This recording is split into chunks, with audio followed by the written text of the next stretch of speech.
Rob, set us up really well to kind of pick up where we left off last week. The last slides we had up here were, I forget the exact stat, but it was a 2008 study, Barna Group, that said, they had polled American adults on what are your goals in life? And it turned out that 74%, I think it was, of American adults having a few close friends was like one of their top goals.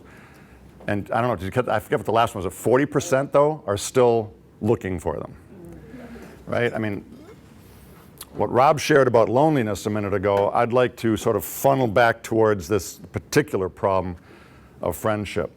Rob mentioned some big healthcare service companies now picking up on this, and they are picking up on it because some really interesting studies have been done correlating loneliness with really poor health outcomes and addressing that with ways of, they're just trying to save some money.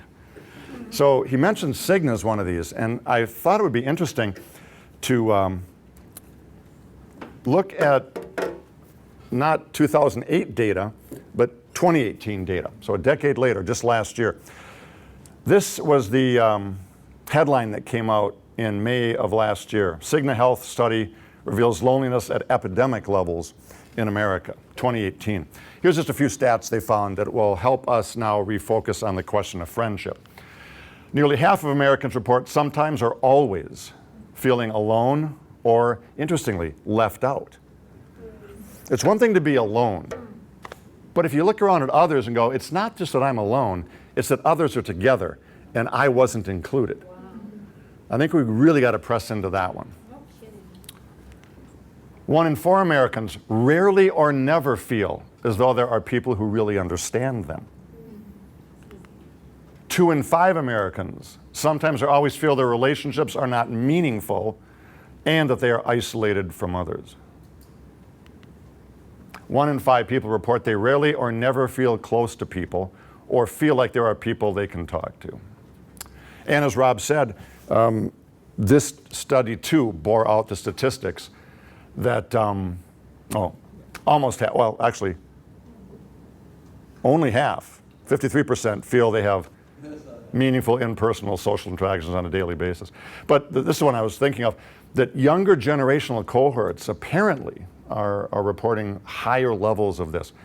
And in this Cigna study, it stepped like this. Boomers felt the best. Gen X next, millennials, Gen Z the worst. The younger the age group, the more loneliness that they reported. That surprised me, I guess.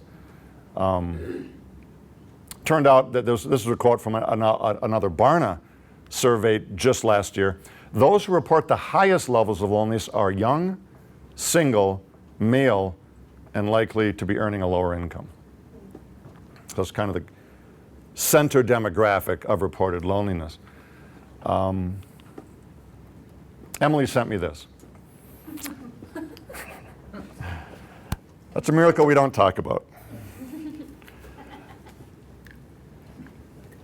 It's interesting, is this called a meme? Yes. Is this technical name? Charlie? I wanted to be sure. It looks digital, so I'm going to call it a meme. But some guy named Moremonger thinks this is worth putting online and that it would be funny. A little bit of truth in every bit of humor, they say, right? Okay, but here's the good news. So we've been looking at all of these rather challenging, honestly, depressing statistics. Now for the good news. Jesus has a solution to the world's loneliness problems, right? That slide is going to be what's different than if this was happening at Cigna or a 3M staff training or something, right? The good news is there's a solution. Now you're thinking, because you're good Christians, that Jesus' solution to the world's problem of loneliness is in fact Jesus. Problem is, Jesus thinks, apparently, if you read the New Testament, that the solution to the world's problems is the church. You guys ready? Let's go. We're the solution. We're the solution. Oh, wait, that's us. Okay, honestly, isn't this in some ways always the challenge we come back to? That yes, Jesus is the answer, Jesus is the solution, but when Jesus actually turns up on earth in our form, he gathers others like us, casts a vision, teaches, models, empowers us with the Spirit, and then goes, I'm going back to my Father's right hand, sending you the Spirit, go for it. You guys become my body. And he didn't mean that like a cute little metaphor, right? He meant it, and this is what we have to get in touch with, I think, if we're going to take the New Testament seriously. When Paul says we're his body, he means that for 33 years, Jesus had a 5'11", kind of Middle Eastern looking body, and it housed the Spirit of God, and it walked around the earth doing things for 33 years. That body, that 5'9" body, has been glorified and sits at the right hand of God. But a new body, to use Greg's words, and I love Greg's teaching on this, the giant Jesus, now there's far more Jesuses on this planet. Not in the sense that we're divine, but in the sense that the very divine Spirit who empowered Jesus is in us. And now, instead of one 5'9" body, there's 5'6" and 9 and 11 and 6 foot something, and there's like billions of us. How can this world not be looking a whole lot more like Jesus with all of us being empowered by the Spirit to do what Jesus did? And when I hear that, like there's moments where I get super like jazzed and like the vision is so beautiful. And then I go, but wait, that's us. That's me. Let's personalize that. That's me. And this is, I struggle so often. So it's good to confess, right? Confession's good for the soul. I teach on this stuff at Bethel every year. I've taught a class here on this in Cultivate. I'm sharing it with you guys as my fellow staff members. The topic excites me. Like, yeah, we could do something different with friendships in our culture. But then honestly, I look at my own life and I look at, honestly, I look at my own friendships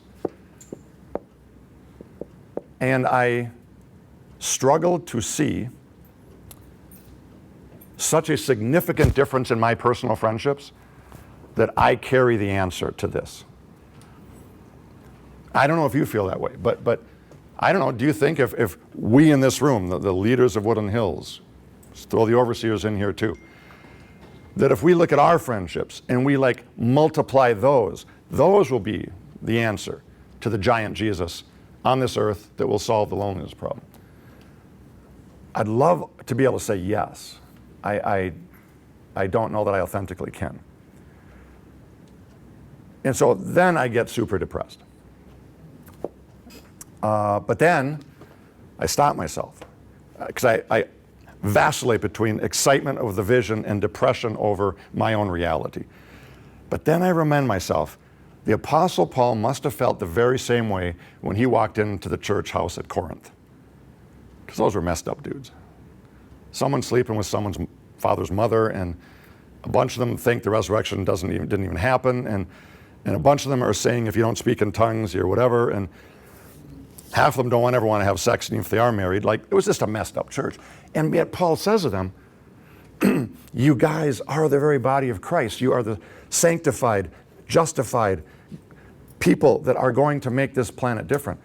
So I guess I'm left with Paul, that if he could believe as screwed up a church as Corinth could be this, is anyone in here sleeping with your mother? There's always one in the crowd, you know? I mean, look. I don't want to see your hand into it. Okay, that was a rhetorical question, but that's how messed up the church can be. And God, through Paul, still say, you're my church.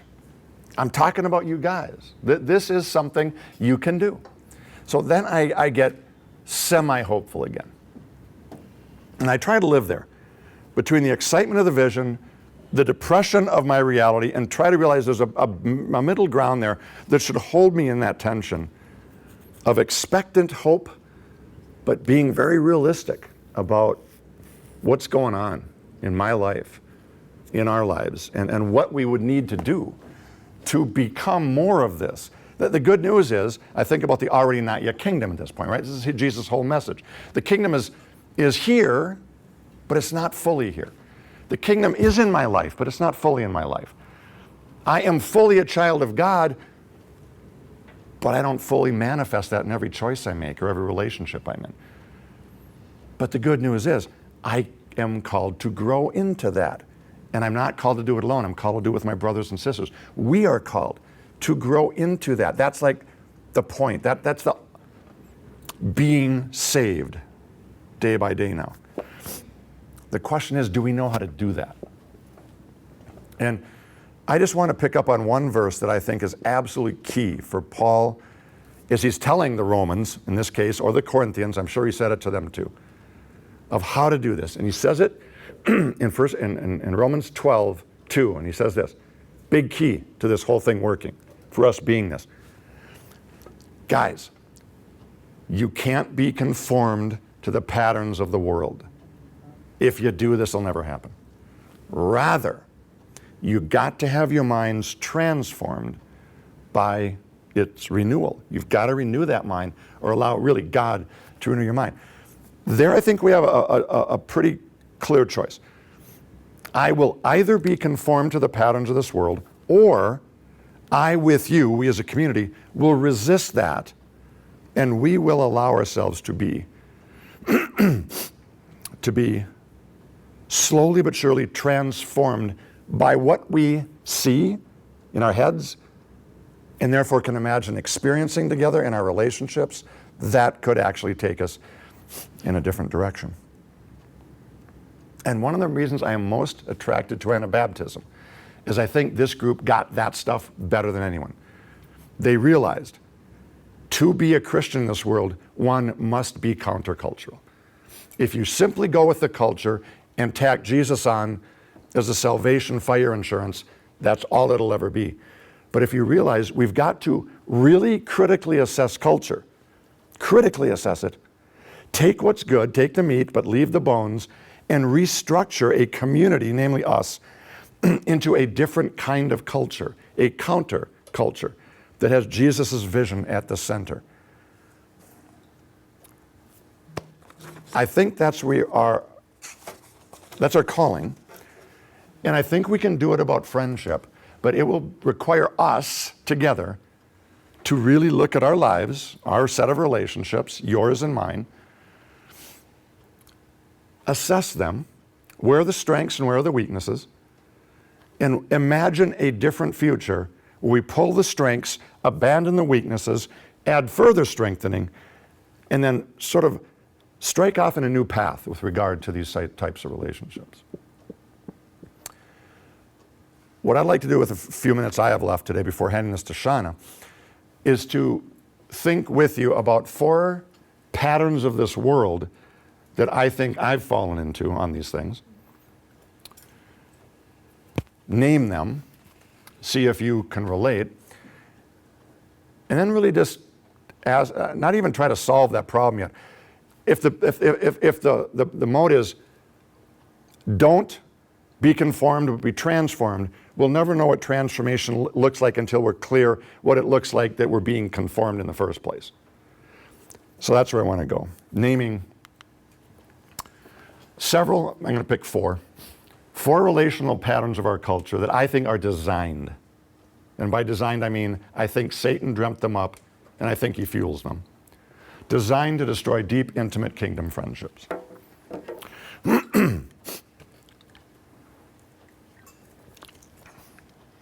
My voice was doing okay a few minutes ago. Here we go. Individualism. A word we all know to say. We know that something's not quite right with it. I want to try to be very clear what it is, what's good about it, because there are things good. I think with everything we're going to look at, there's positive things That's why our culture is doing them. But what our culture doesn't see, like every culture has its weak sides, it doesn't see the backside. It doesn't see the underbelly of each of these forces. And those are what we need to see as kingdom people and ask, how can we pull the beauty of each of these while leaving the death part, the destruction part, and retrofitting a new way of being? So I just define individualism as an individual-centered way of viewing humanity. Now, that isn't all bad. Let's be very honest about this. Hey, this emphasizes something that wasn't emphasized for most of history, namely the value and dignity of individual humans. For most of history, empires and kings and the city mayor rolled right over individual human beings. They were called peasants, 98% of them, and they were worthless to the people who mattered, the people in power. I think it's absolutely amazing that in the last 300 years, somehow in the West, we've woken up that every individual matters. The value and dignity thing is beautiful. I think Jesus dances over the fact Western culture has woke up to this. But how has Western culture got here? I'd propose it got here this way. It's reduced community, and you could add every other thing. I'm going to add friendships, but put marriage and everything else you want in here. Community and all other relationships, including friendships, to things that merely serve the needs and wishes of individuals. I think all relationships have become secondary luxuries. Because the primary thing we all know is individual rights, individual power, individual responsibility, not so much, individual choice, right? So that community now becomes simply something that serves us. If that is the case, then community and marriages, and yes, friendships, will always rise to the level of what they can be as self-serving, self-centered institutions for a bunch of individuals who just want to be happy. That's it. Honestly, sadly, that explains a lot of my friendships, if I'm really honest with myself. Thanks a lot, Paul. Case in point. I said a lot. I didn't say all of them, Greg. Does this not explain American Christian adults' patterns with church, with marriage, with employment? And doesn't explain employers' relationships with their employees. Here's the thing. If Jesus is right in his vision of covenant community, individuals serve the community, and the community loves, blesses, and gives meaning, purpose, and identity to the individuals, and it's a beautiful, symmetrical relationship. That's what we don't have, I do not believe any longer, in this culture. But that's what you and I are called to rediscover somehow. I got clued into this years ago when I started learning about covenant. But one doesn't have to be in a particular covenant to be able to realize that we need relationship and we must serve them in order for those relationships to bless us. I don't see that profoundly in the church today as a clear vision. That's just one area. Here's a second one. Modern technology and self-sufficiency. Beautiful stuff, right? Look, this stuff has brought us increased life expectancy rates, far more financial stability than most of human history. Leisure time, there's a thing that didn't happen for any peasant ever in human history. Individual choices in life. Like, technology and self-sufficiency have produced a quality of life that's just stunning compared really to any other century that we live, that we can really compare to in terms of these things. But, look, we no longer need each other to survive. Relationships, including friendships, have become a luxury, therefore, not a necessity. And we've lost the felt need for a commitment to any particular person or particular community. Greg really hit on this. Remember the sermon you did on technology? That brilliant timeline you laid out for us. And remember you said about the refrigerator, which I'd never thought about that before, but that's totally true. Can you recount that? Well, with some of the indigenous tribes, hunter-gatherer tribes, where the center of the tribe often was they go out and hunt. And the agreement was, the understanding for centuries and centuries was that if anyone gets killed, the whole community shares in that. And then at some point in the early 20th century, one tribe that I'd heard about, it happened to a number of tribes, but this one, someone gets out a refrigerator, brings the refrigerator into the community. The next time they're out hunting and he gets a kill, now the decision he has to make is he going to share it with the whole community and just hope like everybody else that hunting continues to be good, or he could, if he wanted to, store up for his family a security in case you go through lean times in the future. And the minute he starts doing that, well then, boom, everybody has to do that. It's everyone for themselves. And so it was an event that bound things together, as terrible as it is to have to eat animals, but that was something that God used for the better to bring them together. But now, having lost that, it's all just individual. So every plus also has a downside. Thank you for that vegetarian commentary on refrigerators. But vegetarianism aside, yeah. But isn't that interesting that as soon as we could be selfish, we were.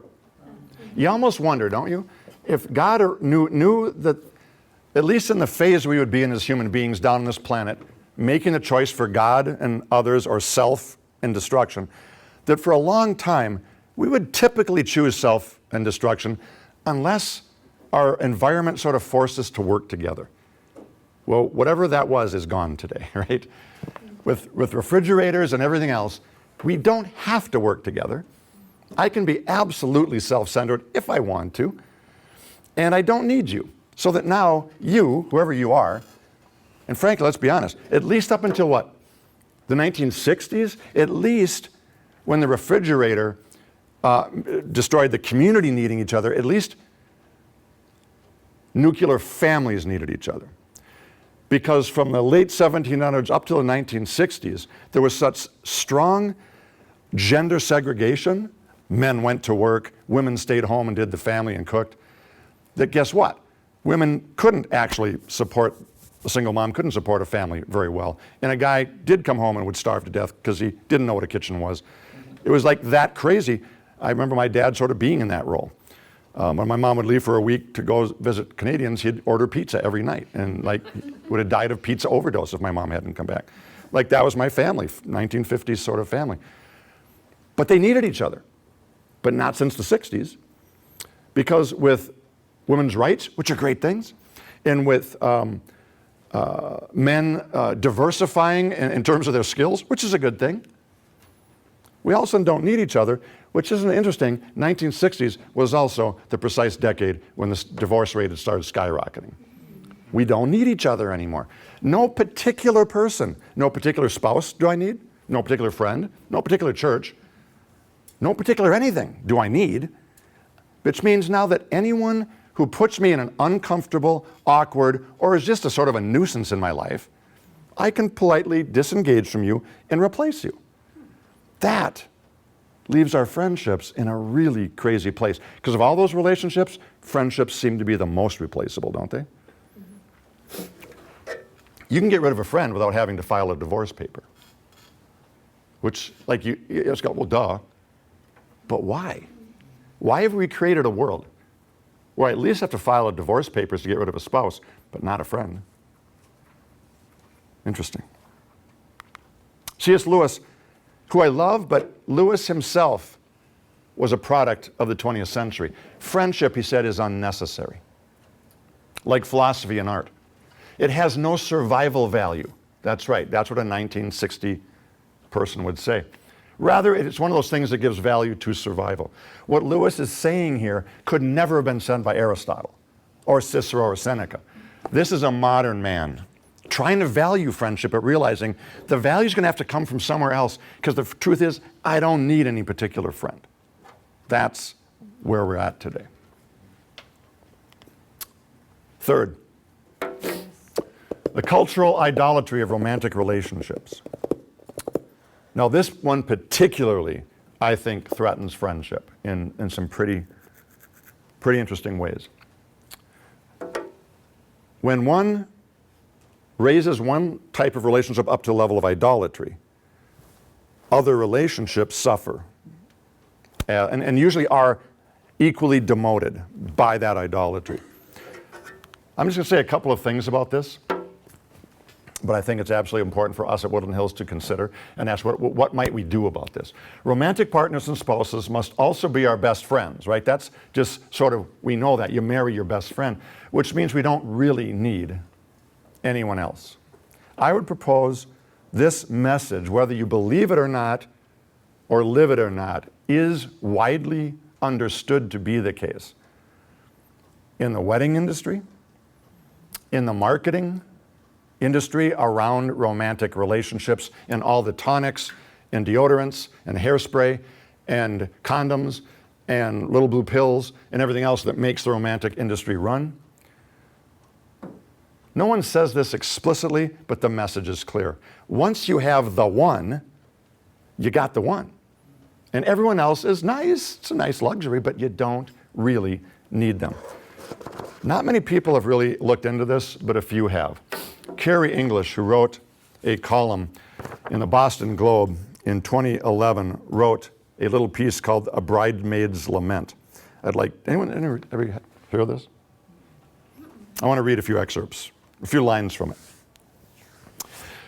Carrie English. The third time I was a bridesmaid, and I've been two more times since then, I was seafoam green with envy. It was the wedding day of one of my college roommates who, in addition to being a dead ringer for Uma Thurman, had a PhD in neuroscience and had the world's sweetest disposition. In the vows they wrote, the bride and the groom gushed about how lucky they were to have found someone they loved them unconditionally, someone who made any place home, someone who was their best friend.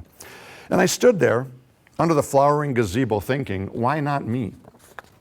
Now you're probably guessing I had a crush on the groom, or that I was feeling bitter because my boyfriend's priorities were his shot glass collection, or that my biological clock was ticking loudly enough to summon the bomb squad, or that I was feeling bad about spending Saturday nights alone with my cats.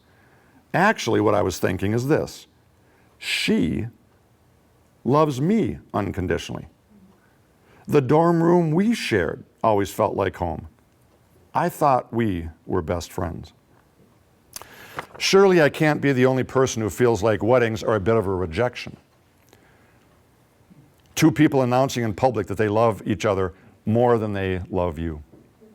Don't get me wrong, I love weddings. But there's no denying that weddings change friendships forever. Priorities have been declared in public. She'll be there for him in sickness and health till death do them part. She'll be there for you on your birthday and when he has to work late.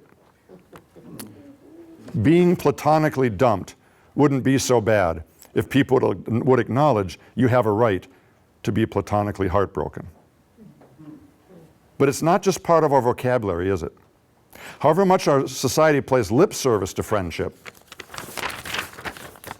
the fact remains that the only love it considers important enough at least to have a huge public ceremony, is romantic love. Now, who says that out loud? But how much truth is that tapping into? That most people, when I read that the first time a few years ago, I thought, oh my gosh, how many of us live with this sort of reality when our best friends get married off? And I'll be honest, my best friend all through my 20s, when he got married, that marriage lasted 18 years. And for 18 years, I entirely lost my best friend. Now, this was an extreme case. His wife happened to believe that outside friendships threatened the nuclear family, and so we were allowed to see each other. It averaged about twice a year at 5 in the morning for breakfast when it wouldn't disturb family time. Seriously, 5 in the morning at Perkins, on work days.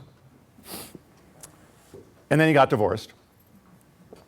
And the day he didn't even wait till the divorce. The day they split, guess who was on my doorstep? Not at 5 in the morning. 4 in the afternoon. So I've lived the reality of losing a best friend for marriage. But there's other less extreme ways in which we can do this to each other. There was a column in Christianity Today a few years ago called "I Didn't Marry My Best Friend." Couples need more than just each other. And I remember when I read this, I thought, that's kind of bold to say out loud too. Marrying your best friend is enough of a cultural expectation that if I admit I didn't, people might pity me. But here's the secret. I'm actually the lucky one. I have a husband who isn't my best friend. And I have a best friend who I'm not married to. And they play different roles in my life, and I need them both.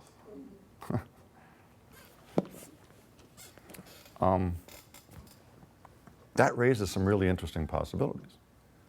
Maybe best friendship doesn't have to threaten marriage.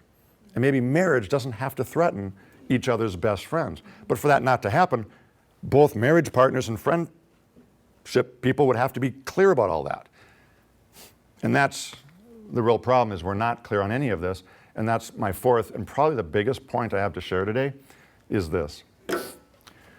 I think what we've lost, in fact, why I think all the other stuff happened, in part, is because we have lost any clear, what I will call social scripts that provide us a vision for and guidance in our friendships. And for this to make any sense, let me just say a word about social scripts. Every society has these things. No one passes them around because they're not real things that you can, like a movie script, but they act like a movie script. They're in our heads though.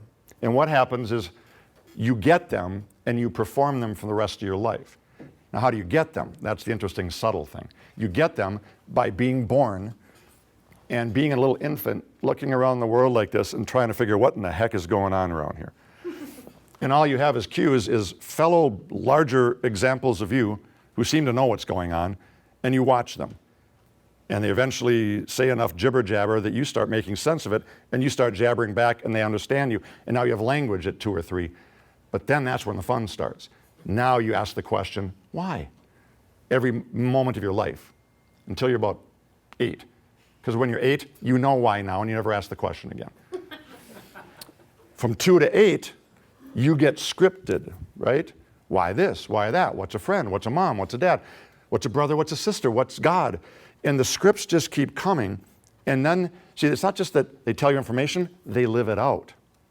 They show you what a mom or dad is by being it to you. Or they put you with some friends and you see what friends do. And you get internalizing the script until you perform it too. That's called being human.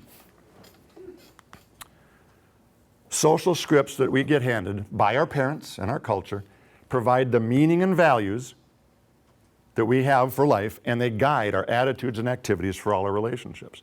Dating, friendship, everything is scripted, and you go, oh, I know how to date because you got this script in your head. Right? It's for everything. I know how to be a friend.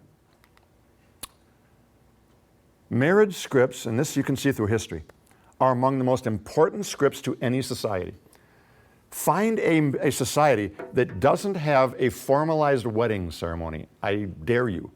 In fact, if you can, I'll pay you $100 because I'd like to know about it. I've never found one. Why is that the case? Now this, find a contemporary culture that has a formalized friendship ceremony. Now ask this question.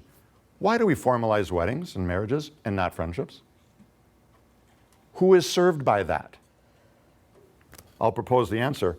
The powers that be, the governments who create laws, the people in charge who run the scripts, they're served by that, right? Why has every empire, since there's been empires, been very clear to write laws about marriage, but never laws about friendship? Why have they insisted that there be legal documents for marriage, but not friendship? Public ceremonies for marriage, but not friendship? Simple. Because marriage, at least traditionally, is where a man and a woman come together and they have kids. And what are kids? Kids are 2 things to an empire. They are taxpayers and they are military bodies. You cannot have an empire without money coming in and defensive structures going out. So they care tons about marriages because marriages produce citizens. That is something you care about now. You make laws about it. You got to be careful. You should date first. Make sure it's good. Because why? Because the government doesn't want marriages falling apart, because it wants a safe incubator for its citizens to grow up and be well-performing citizens who pay money and go to war for them. Friendships, they don't produce that stuff. So whatever, right? Now here's the thing. Up until a century ago, most communities though, not governments, but most communities, including churches, did think friendship was important and did offer scripts for it. Aristotle, Cicero, we saw them last week. They figured it out even though governments didn't give a rip. What we've done is we've decided, hey, what government thinks is right must be right, what they value must be valuable, what they don't value must be unimportant. Because we have no scripts today on friendship, or at least the ones we do are so unclear and confusing and pathetic that a friend, when I was teaching this class at Bethel, a kid found a Facebook comment he brought in to me, and I'll show you it here, that just captures our scripts on friendship today in our culture. Friendship is so weird. You just pick a human you've met, and you're like, yep, I like this one, and you just do stuff with them. There you go. That is exactly our script on friendship, isn't it? And what else could it be? Right? I'd propose our absolute lack of loss of, we used to have this stuff 100 years ago just, and it's gone. And I want to propose 3 ways you and I live in the brokenness of this now. Just 3 ways broadly, and then Shauna, whose voice will be back by then, and Shauna will be back by then too, will help us particularize this. God bless you, Shauna. Well, hi, Sandra. She's my friend. Okay, here we go. 3 ways in which our lack or loss of scripts about friendship have caused you and I to suffer without us even knowing it. Because when it's all you got, you think it's pretty good, right? I'll call the first one quantity versus quality. It's very clear when you look in modern culture that we tend to believe the more friends, the better. How could that be wrong, right? Like, man, friendship, support, and encouragement, and love. So of course, the more love, support, and encouragement, the better. I was looking at Facebook friends. Every year this happens. The average number goes up. Just between 12 and 19, the number of average Facebook friends has jumped by almost 100. That's considered a good thing. More friends, the better. But here's the thing. Why is it that we believe the more friends, the better, but everyone else in the ancient world, right up until near as I can tell, about 100 years ago, thought the fewer friends, the better? What did millennia of humans know, or think they knew, that we're not clear about? Let me remind you of some verses or some quotes you saw last week. A very different perspective. Proverbs. A person of many friends comes to ruin, but there is a friend that sticks closer than a brother. Notice, that's covenant language. He's using familial language for friend, which means covenantal. A friend to all is a friend to none, said Aristotle. Cicero says this, the bonds which nature has established to link one member of the human race with another are innumerable. Many ways to relate. But friendship not only surpasses them all, but it is something so choice and selective that its manifestations are normally restricted to 2 persons, and 2 persons only. Well, okay, at most, very few. George Washington even got this. Be courteous to all, but intimate with few, and let those few be well tried before you give them your confidence. This was just common wisdom for literally centuries. Eve Tushnet, I'm quoting from this book here, Eve's book, Gay and Catholic. And I will say this, where I'm noticing a lot of fascinating insights on friendship coming today is from gay and lesbian Christian community, particularly side B folks like Eve and Wes Hill. You may be overly obsessed with picking the right spouse, but we are perhaps insufficiently obsessed with picking the right friends. Certainly that's what St. Aelrod or Aristotle would think if he could see the haphazard, amoral ways we tend to slide in and out of friendships. This is a contemporary person who's picking up on an ancient piece of wisdom. Now, she refers to Aelrod here. Aelrod is probably the most well-known Christian in history, Middle Ages guy, 12th, 13th century, who wrote about friendship. Let me give you the quote I think she's thinking of here. So here's Aelrod of Ravoux on how to choose a friend. Not everyone we love should become our friend, for not everyone is mature enough for this. A friend is supposed to be a companion of your soul, someone to whom you join and attach your spirit. A friend is someone you are so strongly connected to you that you wish to become one instead of two. Now see, you and I have been so wrecked by the idolatry of romance that we think that sounds weird for friendship, but makes sense for marriage. Aelrod and everyone back in his culture would have said precisely the opposite. They didn't think of marriage that way. They thought of friendship that way, of two becoming one. Soulmate language, remember, was born out of Aristotle's description of friendships. This is because a true friend is someone you entrust yourself to as another self, from whom you hide nothing, from whom you fear nothing. Thus, the most important consideration when choosing a friend is to be certain they have the appropriate level of maturity and character for all of this. I mean, if we start applying this criteria to friendship, wouldn't probably have none left. So maybe that's why we don't do it. I mean, I'd still have Greg, but, right, Greg? For sure. You charactered, soulmate, one as if in my body with me, sort of. Yeah, I know you, okay. Now, look, this is not to sit around and beat up ourselves. This is to acknowledge where we're at. And I thought also acknowledge that the enemy has done some amazing things to really screw us up on this. Look what we have to deal with that no one else has ever dealt with in human history since our century. We have access to an infinite number of people almost. Like no one's ever had to deal with that. We have a relatively low expectation of what friendship should be. That doesn't help, right? So we get tons more than there. We have different understandings between friends of how deep their friendship should be. We don't talk about that as friends very often. Man, you now mix the introvert-extrovert dynamic in, and it gets even more confusing for us. And then there's more cultural interaction, multiculturalism than ever before. So different expectations culturally. You put all this together, and it's no wonder we're absolutely confused on cultural scripts. Whatever scripts we have are messy, and we don't have many of them. Second issue.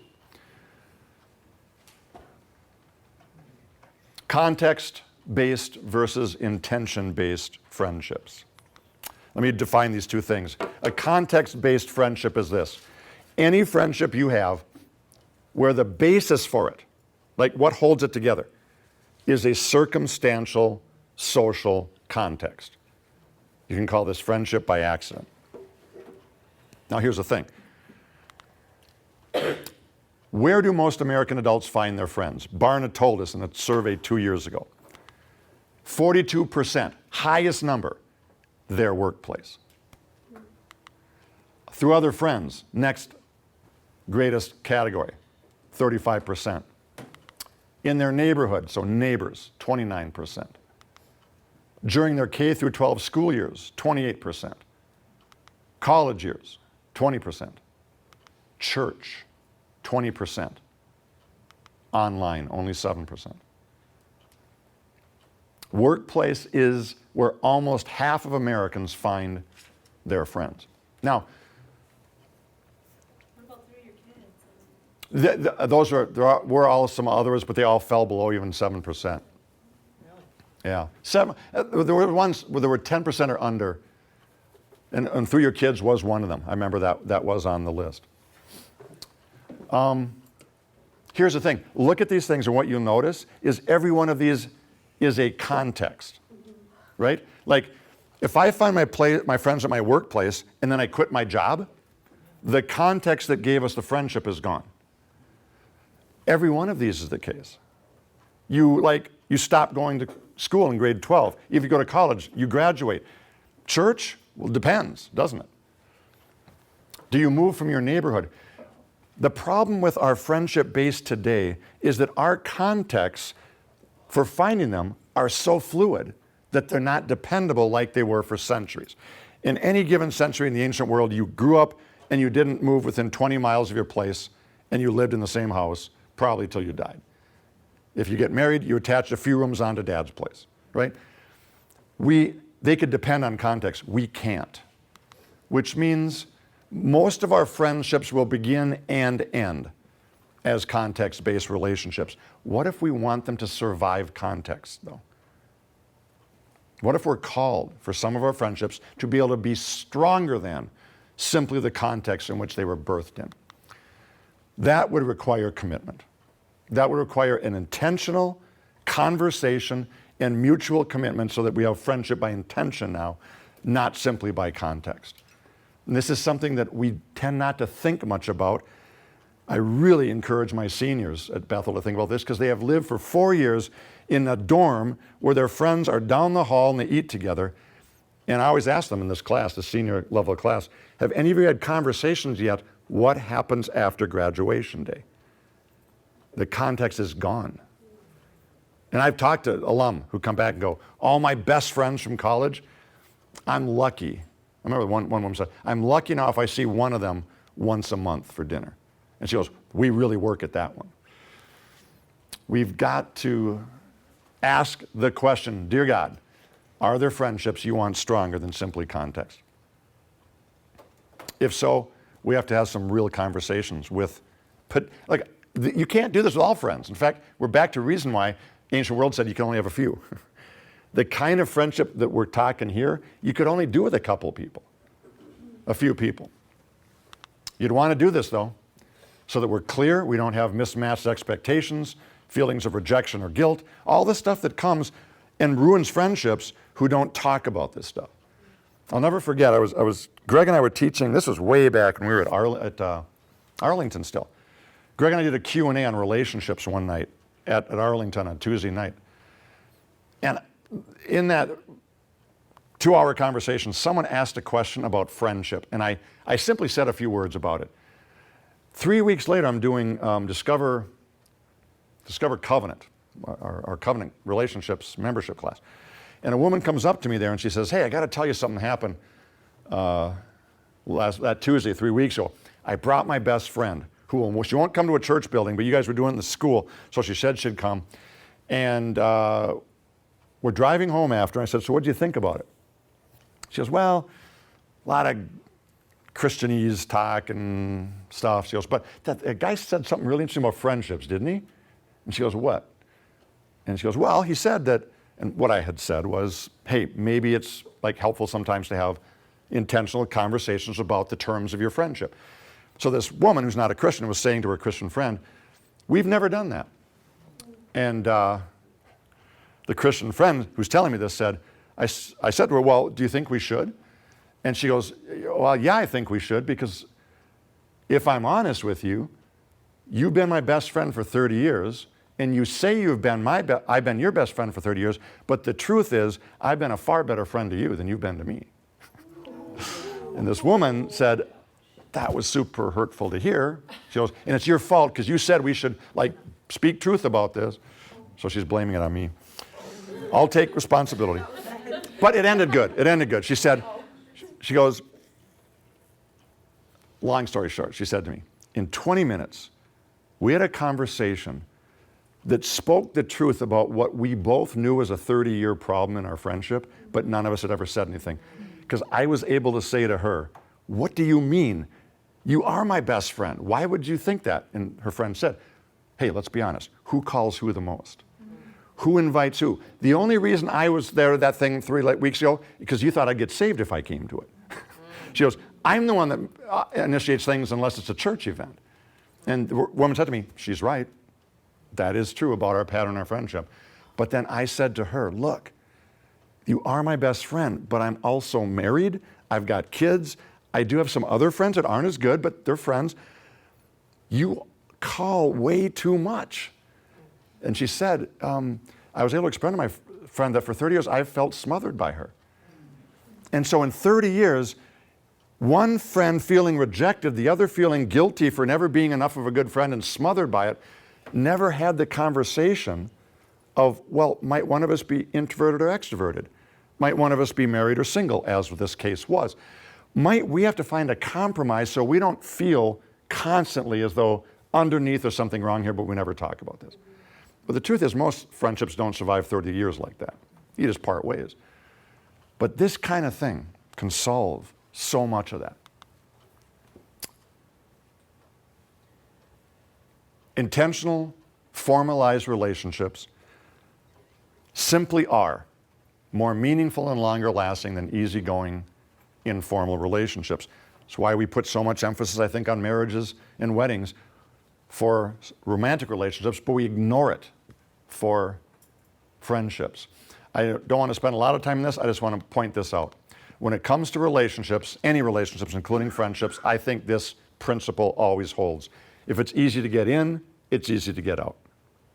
If it's harder or more difficult to get in, it's harder or more difficult to get out. Governments know this for marriages, which they want to keep intact to produce citizens, so they do not let you just get married. You've got to have witnesses, you've got to have a court officiant. They make it a little more difficult, unless you're, in Vegas on a Friday night or something. Friendship, whatever, don't care. Easy in, easy out, doesn't matter. We should think about this. What would it be to make friendships, at least the kind and the number we're talking about, a little more difficult to get in, so it's harder to get out because there needs to be resilience there. I think Jesus got this, right? Large crowds were traveling with Jesus. What does he do? Turns to them and says, whoever comes to me and does not hate father, mother, sister, brother, cannot be my disciple. Doesn't carry his cross, can't follow me. Come on, count the cost. None of you can become disciples if you don't give up all your possessions. Jesus looks like he's trying to shrink the church, but he's not. He knows that when you love hanging with Jesus, but I want to become one of the guys now, one of the gang, one of the disciples. You sure? Let me tell you what that is. And he makes it really difficult to get in. Because if it's difficult to get in, it'll stick getting out. You won't get out so easy. You'll have counted the cost. The army knows this. Well, no, maybe that is easy to get in, but difficult to get out. But most relationships follow the pattern. The last thing I'll mention is this. The widespread loss of deep, intimate same-sex friendships in the 20th century. Now, we talked about this last week by showing what friendship used to be for many centuries, particularly for males. I just want to touch on why have we lost this? You guys remember me mentioning that since the 20th century, this idea of a real man, independent, self-reliant, non-emotional, real men wouldn't look like this. These were pictures before this happened, right? We saw some of these. Naturally, when friends sat together as males, they had no problem being close to each other, sitting on each other's laps, what have you. Think about our male heroes and icons now in our culture. Here's just a few of them. Yeah, the Lone Ranger had Tonto, but he was the lone. Isn't that ironic? Tonto's always with him, but he's the Lone Ranger. Thanks a lot, says Tonto. Yeah. Oh, John Wayne, man. He could clean a town up and didn't need a deputy to do it. Dirty Harry, all he needed was his gun. Come on. Who are our male heroes and figures? Can you imagine these two guys, Dirty Harry and James Bond, doing this? It ain't gonna happen, right? Greg and I can. Greg, come up here and let's demonstrate.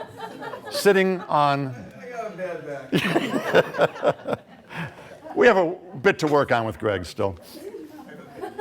So it doesn't help when the very images of true manliness you grew up with are all people who would never have to have those kind of friends because they can handle life on their own.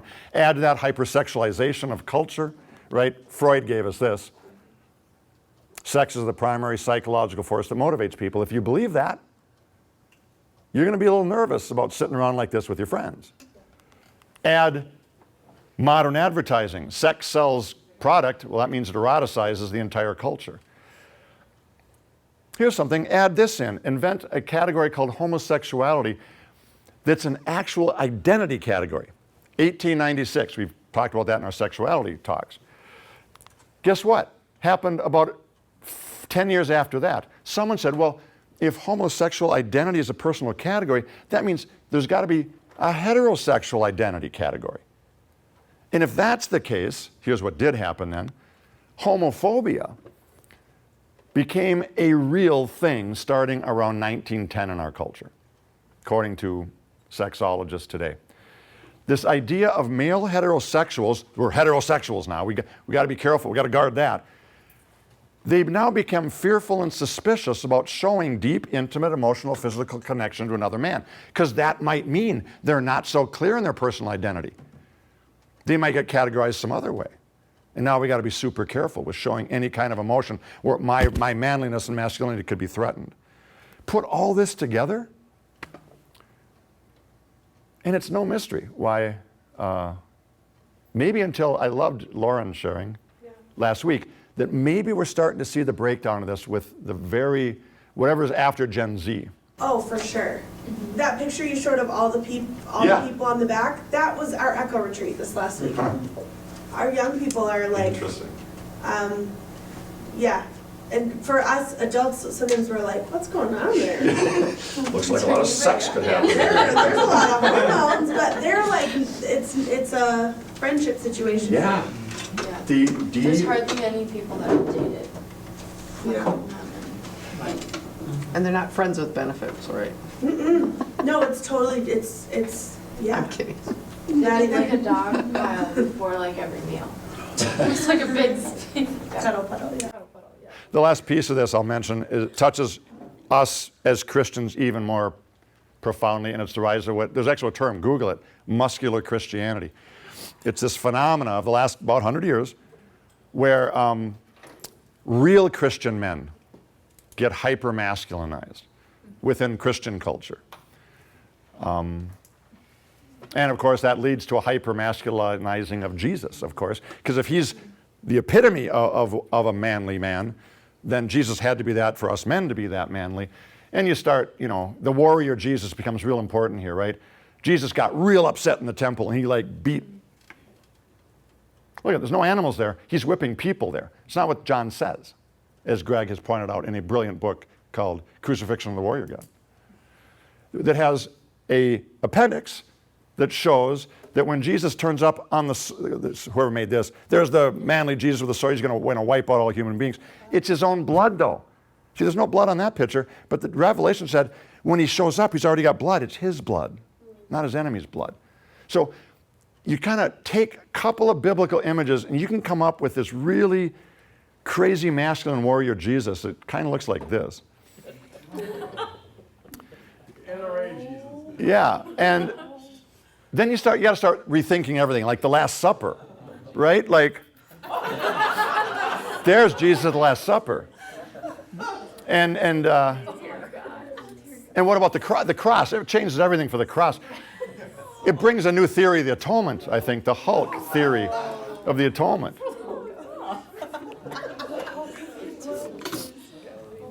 Okay, sort of funny, but sort of not. I'll leave you with this last quote. There was a very serious quote from Mark Driscoll. In Revelation, Jesus is a pride fighter with a tattoo down his leg, a sword in his hand, and the commitment to make someone bleed. That's a guy I can worship.